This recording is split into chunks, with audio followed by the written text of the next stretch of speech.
Hello, friends. Come with me to the clinic for vaccination while we talk about what you should bring with you when traveling to Russia in September to begin your studies.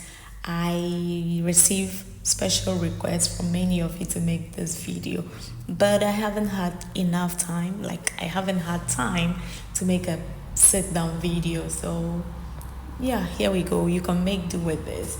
So when I was coming to Russia for the first time, I brought enough hot powdered pepper because it can get extremely cold during the winter season, and I love my food to be spicy during that period.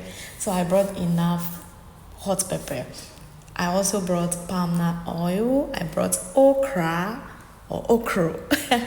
some smoked dried fish. I brought gari, corn and cassava dough for my banku, which is a Ghanaian local meal made with a cassava and corn dough. So a gari for my eba, gobe, and yeah. I also brought moisturizer. I'm a lover. I love cocoa butter products, and you don't find those in the local Russian shops.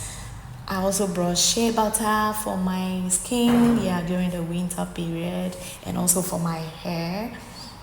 And I also brought attachments for braids. I brought hair relaxer for my hair because it's permed.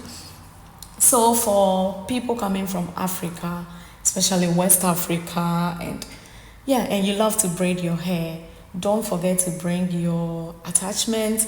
And Nigerians and Ghanaians who love gari and corn and cassava dough, bring some because you'll find all of these things that I've mentioned. You'll get them in the Afro shops here. There are African shops, but they are not everywhere across Russia.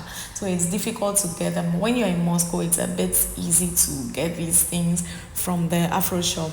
But then they are really expensive, and I won't advise you to bring empty bag. Don't carry plenty clothes and unnecessary things. Just bring enough of local food, but don't overload your luggage because you would have to pay for extra.